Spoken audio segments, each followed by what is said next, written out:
అందరికి నమస్తే. నేను మీ ఆసంపల్లి సంపత్ కుమార్. జై భీమ్, జై కేసర్, జై హో డాక్టర్ బాలకృష్ణన్న. మనం ఈ రోజు కోటపల్లి మండలం దేవలవాడ వడ్ల కొనుగోలు సెంటర్ వద్ద ఉన్నాం. మరి ఇక్కడ ఉన్నటువంటి రైతులందరూ కూడా దాదాపు 15-20 రోజులు అవుతుంది వడ్లు సెంటర్లకు తీసుకొచ్చి ఇప్పటి వరకు మరి దీన్ని కొన్నటువంటి నాదుడు లేడు. కనీసం ఇప్పటి వరకు ఒక్క లారీ కూడా పోలేదని ఇక్కడ రైతులు చెప్తున్నారు. మరి ఇక్కడ ఉన్నటువంటి రైతును అడిగి తెలుసుకుందాం. కాకా నమస్తే. నువ్వు వడ్లు కోసి ఎన్ని రోజులు అవుతుందా? 5 రోజులు అవుతుందా? ఇప్పటి వరకు ఏమన్నా లారీలు పోయినా ఇక్కడ నుండి? ఇంకా రాలే. మరి వర్షాకాలం వచ్చే మళ్ళీ సమయం కూడా అయింది కదా, వర్షానికి తడిసడి తడుతానే ఉండేటి ఉంటాయి. ఇది పరిస్థితి.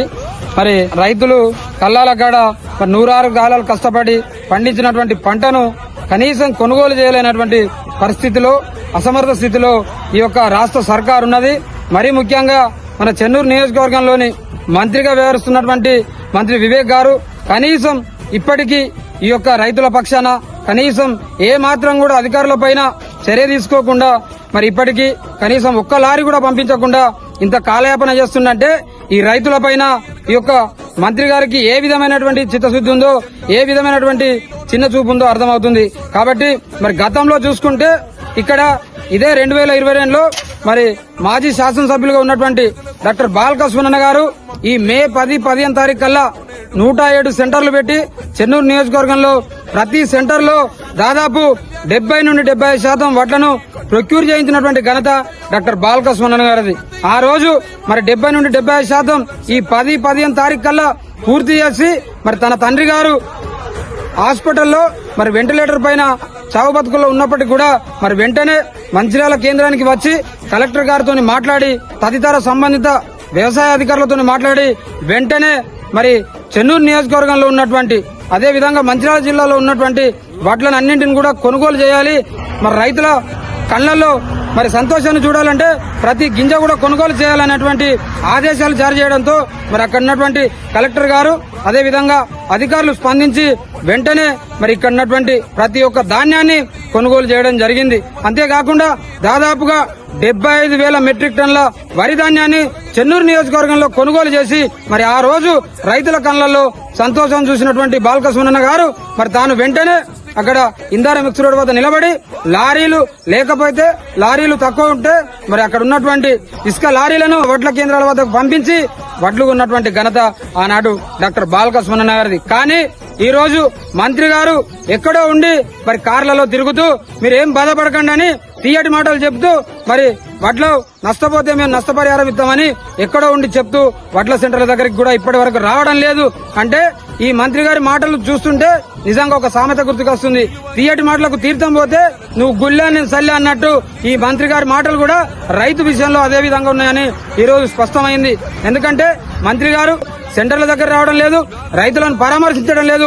ఈ రాష్ట్ర రైతాంగం యొక్క పరిస్థితి చాలా దారుణమైనటువంటి పరిస్థితికి నెలకొంది. ఎందుకంటే మొన్నటికి మొన్న మహబూబ్ నగర్ లో చూసుకుంటే నిన్న ఇబ్రహీంపట్నంలో కావచ్చు, నేడు లక్షపేటలో కావచ్చు మరి అనేక మంది రైతులు తమ 106 కాలాలు కష్టపడి పండించుకున్నటువంటి పంటను కొనుగోలు చేయలేనటువంటి పరిస్థితిలో వడ్ల సెంటర్ల దగ్గర మరి వడ్ల కుప్పలు దర్శనమిస్తుంటే ఆ వడ్లను వదులుకోలేక రైతులు నానా ఇబ్బందులు పడుతూ 15 రోజుల నుండి 20 రోజుల వరకు ఆ వడ్ల కుప్పల దగ్గరనే తమ యొక్క ప్రాణాలను వదులుతున్నటువంటి సైతం మొన్నటికి మొన్న కొత్తూరులో కావచ్చు, లక్షపేటలో కావచ్చు మరి ఆ గోదాం దగ్గర వడ్లను ఆరబోయడానికి వేసుకున్నటువంటి సందర్భంలో అప్పటికే 15 రోజులైనప్పటికీ కూడా వడ్లను కొనుగోలు చేయకపోతే ఆ వడ్ల దగ్గర పడిగాపులు కాస్తూ ఎండనక వాననక ఆ వడ్ల దగ్గరే ఉంటూ రైతులు మొన్న అకాల వర్షం పడితే ఈదురుగాళ్లతో అక్కడ ఉన్నటువంటి ఏదైతే గోదాం గోడ ఉందో ఆ గోడ కూలిపోవడంతో అక్కడ ఉన్నటువంటి 4 రైతులు మరి చనిపోవడం చాలా బాధాకరం. ఇవన్నీ జరుగుతున్నప్పటికీ కూడా ఈ మంత్రి గారికి కనీసం చీమ కుట్టినట్టు కూడా అవుతలేదు. మరి ఇప్పటి వరకు ఆ రైతులను పరామర్శించలే, ఆ కుటుంబాలను పరామర్శించలే. ఇక్కడ ఉన్నటువంటి మా దేవలవాడ సెంటర్ లో ఉన్నటువంటి మరి వడ్ల కొనుగోలు సెంటర్లు ఏర్పాటు చేయడంలో కూడా జాప్యం చేసిండు. కనీసం వడ్ల సెంటర్లను ఏర్పాటు చేసి కూడా మరి కొనుగోలు చేయలేనటువంటి దుస్థితిలో ఈ రోజు ఈ యొక్క రాష్ట్ర ప్రభుత్వం కావచ్చు, ఇక్కడ ఉన్నటువంటి మంత్రి గారు కావచ్చు ఉన్నారు. ఆనాడు అధికారంలో రావడానికి రైతులను మభ్యపెట్టి మరి నయవంచన చేసి అధికారంలోకి వచ్చిన తర్వాత మరి వీడియోలు మాట్లాడుతూ మీరేం భయపడకండి అని మరి రైతులకు కల్లబొల్లి మాటలు చెప్తున్నారు. దయచేసి మంత్రి గారు మీరు ఎక్కడున్నా కానీ వెంటనే మరి స్పందించి మరి సత్వరమే ఈ యొక్క కొనుగోళ్లను వేగవంతం చేయాలి, అధికారులకు ఆదేశాలు ఇవ్వాలి. లేకపోతే తప్పకుండా మంత్రి గారు మీ పైన, మీ ప్రభుత్వం పైన తప్పకుండా పోరాటం చేస్తాం. రైతులతో కలిసి దాదాపు 1000 నుండి 1500 మంది రైతులతోని కదం దొక్కుతాం. తప్పకుండా పోరాటం చేసి నీ ప్రభుత్వానికి, నీకు చెక్కదలిగే విధంగా, నీ ప్రభుత్వం దిగి వచ్చే విధంగా రైతులతో కలిసి తప్పకుండా రైతుల పక్షాన బీఆర్ఎస్ పార్టీ నాయకత్వంలో, బాలకృష్ణ గారి నాయకత్వంలో తప్పకుండా నీ పైన యుద్ధం చేస్తాం. కళ్ళాల్లో ఉన్నటువంటి ప్రతి గింజ కొనేంత వరకు కూడా మేము మా పోరాటం ఆపమని తెలియజేస్తూ ఒక్క విషయం గ్రహించుకోవాలి ఈ తెలంగాణ ప్రజలారా. ఈ రోజు రైతుల పరిస్థితి ఏ విధంగా ఉంది, నాడు కేసీఆర్ హయాంలో ఏ విధంగా ఉందో ఒక్కసారి మీరు గమనించుకోవాలి.